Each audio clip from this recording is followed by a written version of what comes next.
ba cái vậy thôi cà phê là cô vương. Ê. Đi con đây là cô bay con. Bay con này. Cái thằng phi là đâu vậy thay ai bố lên bơi đi cái đuôi trẻ con ngon mà. Còn cái đâu đi xuống ơi, ba đôi đi con gì đấy. Oh my god.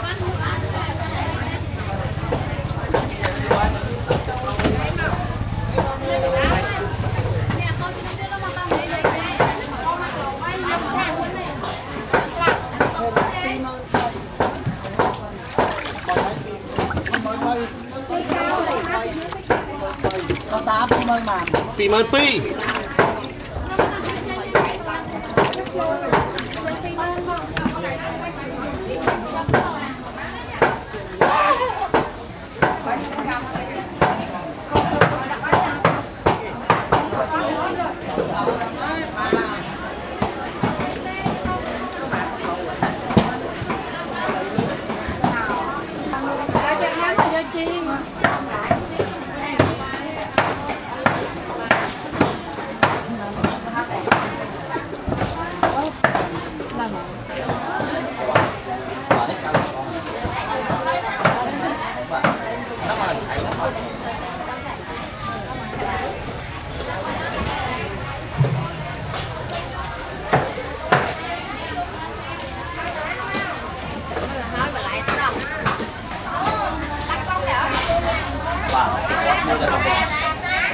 Con tay này đi à? Đấy để con lan lên chứ.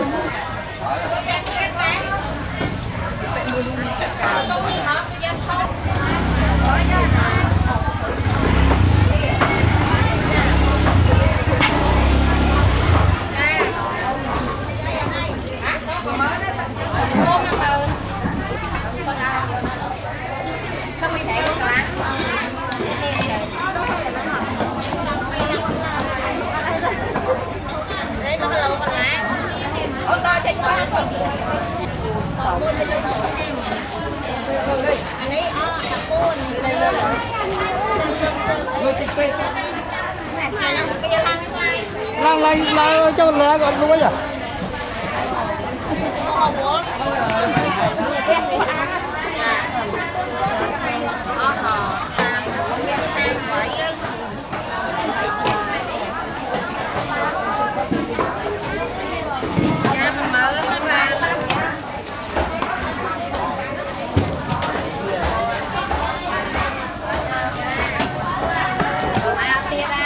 Phải hỏi luôn bà chị. Nhớ đầm bấy mới tôi gặp hẹn.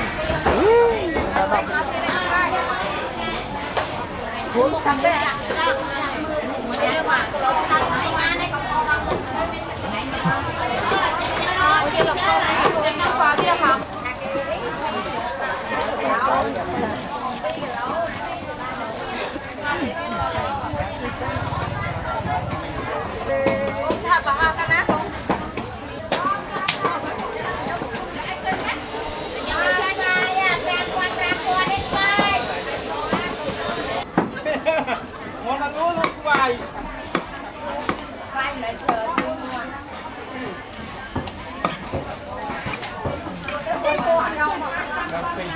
Họ thay chặt tay trắng đấy ạ.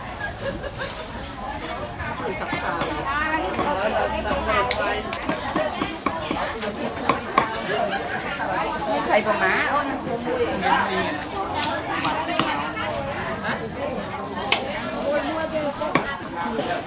Nằm chả nằm chả.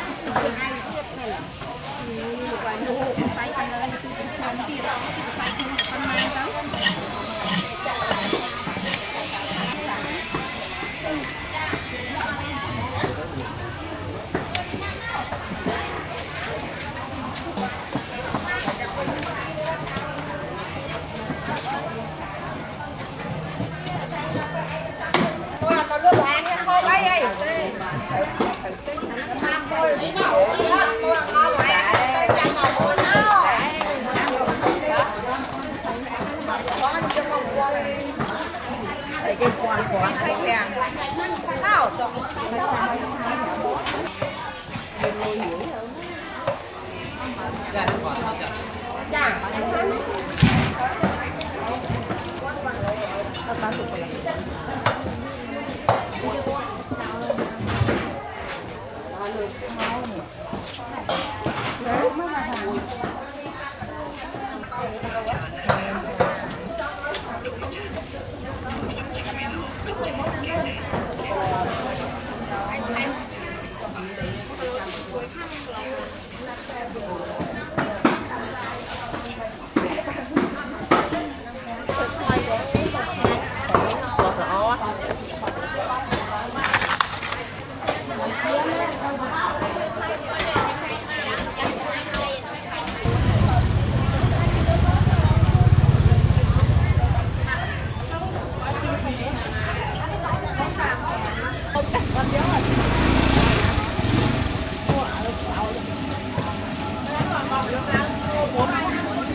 Tay cầm muối nè. Đó, mẹ thối. Thầy nhạc bán á.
ta là mau thì suy ca rồi thì hang mau cái nó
Mình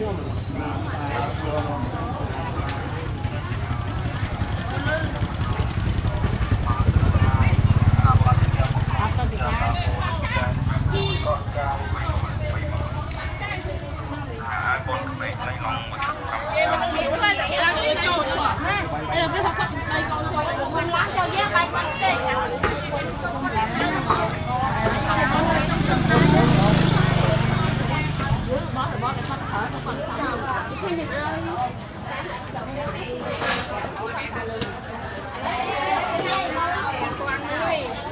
Năm nay tôi chụp không? Chụp mình mạo còn rô tại. Anh chập lắc á, chập lắc á, anh chẳng á. Thì bên khung đây, nơi bên đó.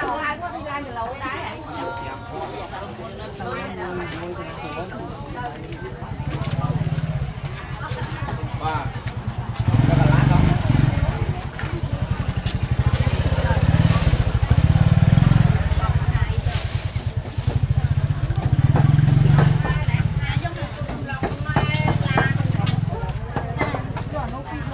Lan phải đập hay sao sai tập lan rồi nè. Hãy subscribe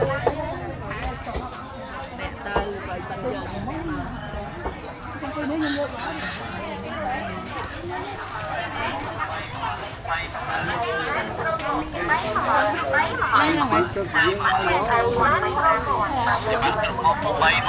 để không bỏ lỡ